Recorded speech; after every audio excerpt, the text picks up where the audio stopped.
Hi, welcome to the adventure. I'm Drew Champion and this is Champion Trails. Today I'm cutting the aluminum panels. First I'm going to get a cardboard box and just probably use like a little bit of it to make a template. And then after I make a template, I'm going to test to make sure that I calculated the holes at the correct distance. So I'm going to unscrew one of those lights, poke a hole in it where the screw holes are going to be, remeasure it, make sure it's right. That way I don't waste aluminum because it was expensive. And I'm trying to save as much of it as possible, so I don't want to screw up I want to screw up as little as possible. All right, update. So, the template works, the screws fit in the right place. The screws need to be shorter, obviously, because obviously a thing of cardboard or aluminum isn't going to be as thick as this light is. So, other than needing shorter screws, it'll work. So that's great. So now I'm going to cut the aluminum panels to that size, and hopefully I have enough, and if not, I have to go buy more. So stay tuned. All right, update. So this is my outdoor workbench area. I have the aluminum panel cut. I tested it, it works. I need 7 more of them.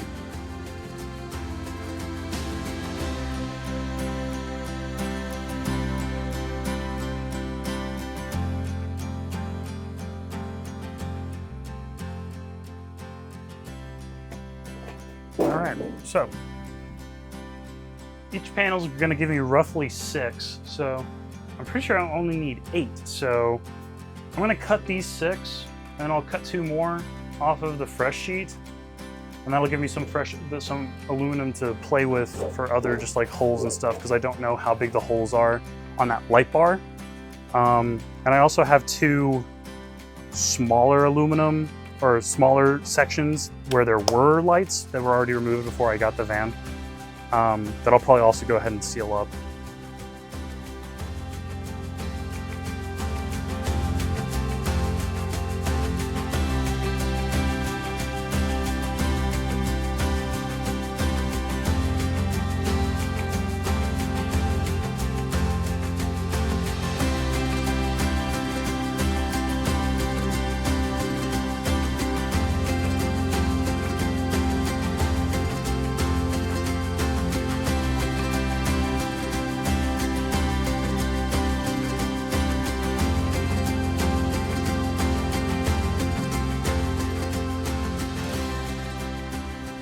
Update.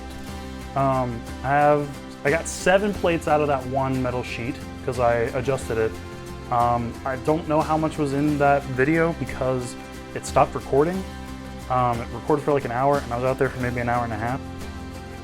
Take a break, I'm eating some lunch, and then I'm gonna get back out there and file them, drill some holes in them. So what I'm doing is I have the cardboard template that I was using, that I have measured out the distance between all the screw holes on everything, because I used this template for the screw holes for the aluminum template. So I'm going to use this. Also, it's easier the cardboard gives it a little bit more, the cardboard gives it a little bit more traction so that it's not going to slip around while I'm drilling in. So it'll keep all the holes in the proper alignment. Hopefully this works. I'll probably double check this to make sure that this strategy is working before I do it to all of them. So yeah, that's what I'm doing. Today, I'm going to be taking out the lights, the emergency lights that are on the ambulance, and patching them with the aluminum panels. Off screen, I sanded the edges with this file that I got at like Home Depot. Yeah, so that when I rounded the edges so that when I screw it in, those corners don't like push into the ambulance a lot. So that'll be helpful. And then also I have some, in addition to just like screwing it on, and then I'm going to be using this butyl tape, which is apparently used mainly for like roofing. So I know it'll be waterproof. And then I'm gonna do that on the edges, and whatever squeeze out, I'm gonna take a utility knife, cut off the excess, and then seal the edges with just some like high grade. I don't think it's quite silicone caulk, but I think it is like, it's a exterior metal sealant essentially. If you're enjoying this video, hit the like button. It really helps the channel.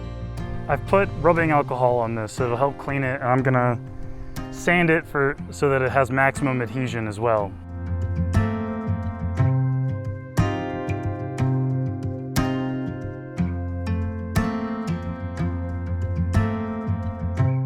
Unfortunately, I had a little issue with the caulk. I forgot to poke a hole in it, and so the caulk gun, well, the caulk came out the back and I had a whole thing. So that's why this one is so rough. And I've done the good old trick of icing in a bag. So we'll see if this works at all for a caulk gun, because yeah, that tube is done, and I had to rescue as much of the sealant as I possibly could. But yeah, that's the last step. Whew. So yeah, the process that I did was way more involved than I thought it would be. At first, I thought I could just unscrew it. I thought it would just be screwed in from the front, and then I could just take the light bar off. No visible screws whatsoever. So I did some digging online. Turns out the bolts are inside the van, and they are behind all of the cabinets and all of the electrical systems. All right, so this has been the process of my day. So first things first, I took this big old panel out of here. And so the next thing I did is I looked in here, and where that hole is now, that's where one of the bolts was. And then, I don't know if you can see it, but way under there, blocked by this piece of wood here, is one of the other holes. And then on the other side are both of the other holes, which I can show you on the other side. So yeah, here's two doors. This is the main door in. I opened up this cabinet, undid this panel, wasn't able to undo the electricity to the panel because the other one was breakaway, and this one is not breakaway. That's just soldered in. So I couldn't just disconnect it easy. Also, there's a 115 volt AC outlet there. But if you look up here, there's the other hole, and then there's the other one. So those were both pretty easy to reach.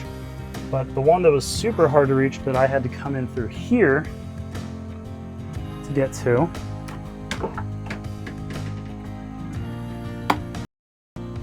if you look up here, yeah, right there, that's my handiwork. I'm using a drill, and then using the reciprocating saw there. And then finally, climbed up there, because this is the way I climb up. Climbed up, took a crowbar, and just... That's all for this video. In the next one, I'm going to be talking about the painting process and how it's going. Thanks for watching. Now, go outside, touch some grass, and happy trails.